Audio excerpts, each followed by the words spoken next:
Dark side of the stream, Mike the Intern and Jay Stevens.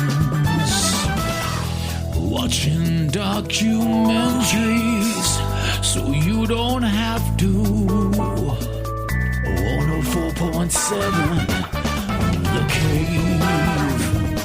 104.7 The Cave, Mike the Intern, Jay Stevens, The Dark Side of the Stream, episode 250. This week was Jay's pick. It was a documentary series called Cocaine Quarterback, Signal Caller for the Cartel.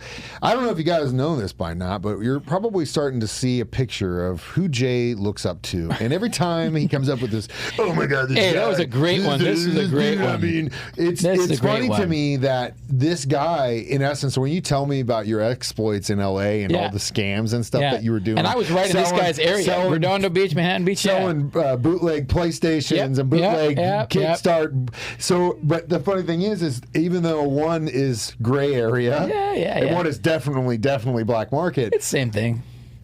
That's what I'm saying. Same thing. I mean, and when I watch this thing, I kept being like, why does he always fall in love with these guys? Which again, I loved it. It's hindsight, because it's 50-50 at this point. He's out of prison. He's done his time. Spoiler alert. Well, yeah, of course. He didn't get killed by the cartel. He didn't get killed by someone that was. He's going to get a new hustle going, I guarantee it. He is very good at boom, boom, boom, boom, making stuff happen. Incredible. Yeah. He just went the dark path instead of the business path. Or the healthcare industry path would have been the same thing. Or the gray path. Or the taking your shirt off. Although I do have one bone to pick with the people that made the show. Cocaine Quarterback, okay, he was not a quarterback. He was, okay, wait a minute. Yes, he was. He wasn't a starting quarterback, but he was the backup quarterback for the Sooners when they won a national championship. Sooners? For Oklahoma. Before USC?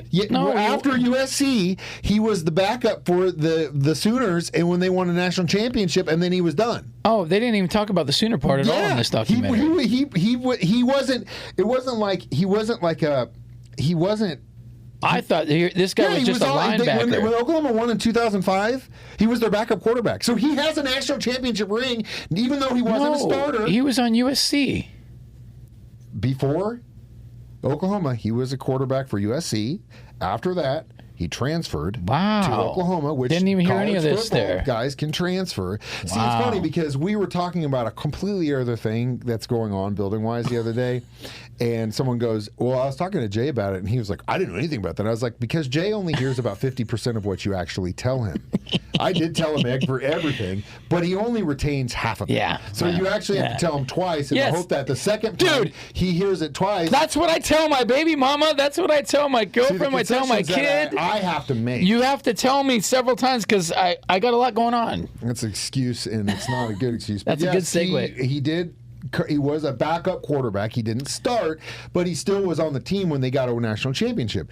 That was it. He was done after that. But while he was...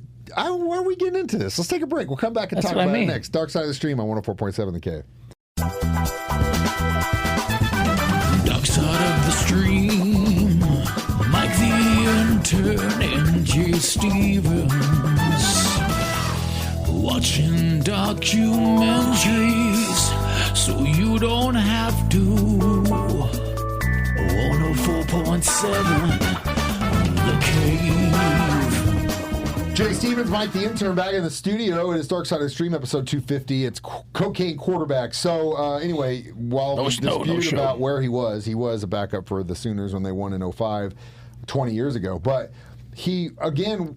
from the consistency that you get around the guys that he knew while he was in college football, he's a good team player. He's a good guy to have on your team. Yeah. I mean, he might not have been the most talented guy on that team, but when you get you get selected to play with colleges like USC, that's top notch, man. You have to be really good. Now, that is why the transfer portal exists, is so that a lot of these teams that have 5-star players that are like a backup of a backup, that gives them a chance to then transfer. Hey, I got to go start somewhere. I got to start. So that hopefully they can get drafted. Sometimes it works, sometimes it doesn't, but the good part about the transfer portal is that. The bad part is it also is dictated by money and how much money the university has and all that stuff. Yeah. We're not going to get into that. We can talk about that on a sports station. But right now, while he was in the USC program. College program. He starts making runs to Tijuana for steroids. He also gets connections with the cartel about, because they're in USC, so he's in Southern California. Bro. It's just a hop, skip, and a jump over the border. Get whatever you want in a pharmacy, come back. Well, eventually he starts getting more than just steroids. He starts getting pain pills and pain stuff. Sounds like he could get anything if you needed something, he could get you. And he uses connections to do that. But then it wasn't like he just went from college football player partying all the time and he uses those connections and starts an enterprise. He actually tried to make a legitimate career out of being a real estate agent. Real estate, using his USC credentials. Kind of like those guys do. A lot of guys. An insurance guy. There's a guy at Lake of the Ozarks, Jason Whittle or whatever, former football player. Anyway, he's got billboards up there. Just like you. He's got billboards up there for his real estate business. I'm probably hot as well. Probably hot as well. You see a look in his eyes, though. I saw it. All right. For such a great poker player. I give away. Poker face. That's why I play online. That's why I play online. He's gonna wear those oogly. He wears those giant this skeleton eyes. These ones that hang out, gling, gling, gling, gling. What's he holding over there? All right. Anyway, so it wasn't like he got into this because he was just like, I'm going to start selling drugs. It was through necessity because just like everyone else in 2008 that was in the world of real estate, most everyone lost their job. Took a dive, right? There's the bubble. Yeah. And he wanted to keep that lifestyle going, the party lifestyle. All his teammates were millionaires and in the NFL, and he's like, man. How do I do this? Well, he ends up going back to the cartel. And instead, this is the part of the story that I thought was interesting because when I went into this, I thought that he was essentially just running drugs into the United States. No, Cartel says, bud, you're going to Australia. Yeah, boy, I don't know what they saw in him just through text messages. Probably what we see. But through text messages, like he's a hustler for sure. But what do you have to lose as a cartel? I mean, you take a gamble. You throw him out there. Cartels lose millions and millions Once of dollars the guy of product all the time. showed, though, he could do it, then they were like, we got a hustler. Yeah, we got a hustler. We'll talk about what he was doing in Australia and how in some of the actually pretty ingenious ways they were laundering money next. Dark Side of the Stream on 104.7 The Cave. Dark Side of the Stream, Mike the Intern and Jay Stevens. Watching documentaries so you don't have to. 104.7 The Cave. Mike the Intern, Jay Stevens in the studio. It's Dark Side of the Stream, episode 250. We're discussing Cocaine Quarterback on Amazon Prime, right? Yeah, Amazon Prime, yeah. So, anyway, we got our buddy Owen down in Australia, down under, and if you don't know this, illicit drugs, specifically in Australia, are a lot more expensive than they are in the United States. I didn't know that. I didn't know it was so hard to get it in now. It's hard to get in, and it's also an island, and it's also, you can't, it's not like you got a bunch of drug labs in Australia. That's all being imported. Sounds like the drug laws are a lot stiffer, too. The laws in general, which is Australia is such a crazy, beautiful place, but then it's like literally anything can kill you, and the laws are like, if you get caught, you're done. You could be in a lot of trouble. So anyway, he starts running illegal drugs. The first thing that he did, which I thought was ingenious to launder money, was the Ugg boots. That's what I'm saying. This guy is a hustler. Those like furry Ugg boots were popular, so he goes, okay, I'm gonna stuff the soles of those with silver coins. Like anywhere from like $100,000 to $150,000 in the boots. Because he had millions in his apartment just stuffed in dishwasher closet. Like, what are you gonna do? What are you gonna do? How are you gonna launder it? And that's a problem when you're dealing in black market stuff, illicit drugs specifically. So does that for a while. But again, just like you've seen with Pablo Escobar, I mean, there are still like probably millions and millions of dollars buried all over Colombia outside of Bogota that they still have not found. Yeah. That's probably rotted away by now. But at a certain point, you can't, there's only so much you can do with that money, and that's why money laundering exists. Enter the character known as Robin Hood, who Robin Hood 702. kind of gave him a way through Las Vegas in gambling to then really launder some money. Yeah, he says, I can go in there and I can buy a lot of chips. I'll launder your money. I'll donate some money to families that I win. And it sounded like a good hustle, and it started working. It worked for a couple of years, actually, because when as long as you don't go, the casinos are really more concerned with, are you cheating, or do you have some sort of edge that they don't know about? Yeah, Can you count cards? That's their biggest concern. Yeah. So there are guys that that stream live that have been banned from casinos because they understand and they have the edge, and it is up to the casino to say we're a private business. You're not allowed here. We don't want your action. They say we don't want your action anymore. It should be the biggest red flag to me about the whole thing, but people just don't pay attention to those. Anyway, so as long as you were, and they were really smart about it. They didn't go in with millions. Yeah, it was like, maybe $50K here, $100K here. That's a lot of money, but in the world of Las Vegas, it's really not that much money. It's not uncommon to see that. Come in there. I mean, guys like Dana White will bet millions on one hand. So inevitably, for lack of more time, this goes on for a while. Inevitably, FBI clues in onto the whole operation. Well, and then one time the guy loses.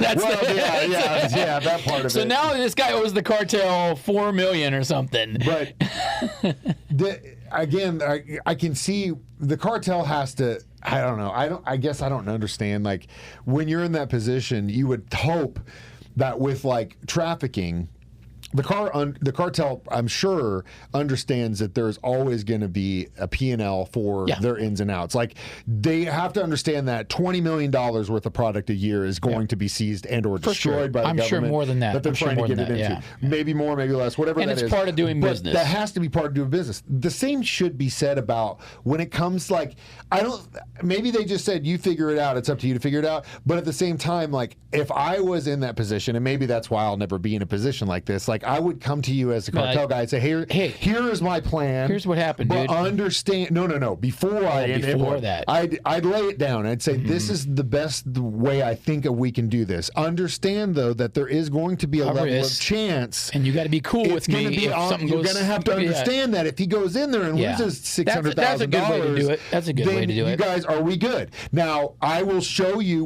I'll lay out the books to show you that I'm not taking anything off top. Not cheating I'll you. Be as clear cut as I possibly can about everything, and as long as you can show them the receipts, you would think that they'd be reasonable. Because communication is key in any business. Yeah. But especially in shady characters, as long as you communicate, you should be cool. But anyway. Long story short, he ended up deep in the hole with the cartel, and this dude probably could have got offed.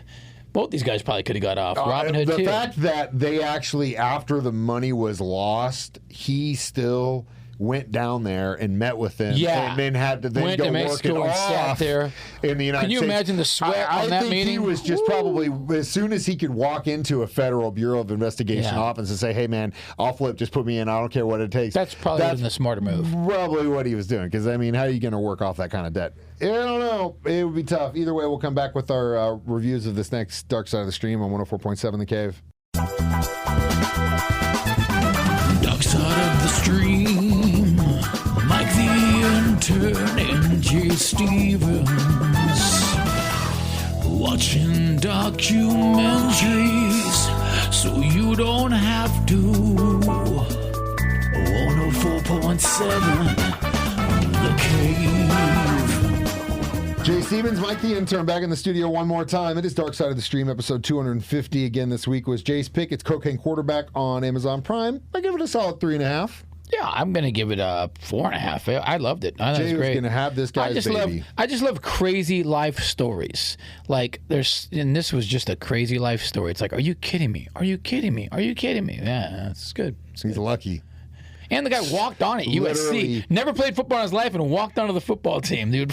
But again, like I said, you can see that there's levels of talent in there. And even though there are guys that play that, I mean, God, Christian Okoye had never put on a football uniform in his life. He was a track star until he was drafted in the NFL. It happens all the time. So you see athletic talent. Because this guy did have a high vertical or whatever. And you can see it. And so you can teach him. I think he was a volleyball player. Yeah, he was a very good volleyball player. And that's how he got to USC. It makes sense why you would say, wait, you should try this. Wow. Again, 3.5 next week for Dark Side of the Stream is a documentary I've been waiting for a month Really? to come out. What is this? It's called I Like Me. It's the story of John Candy. It is also on Amazon Prime. It comes out on the 10th.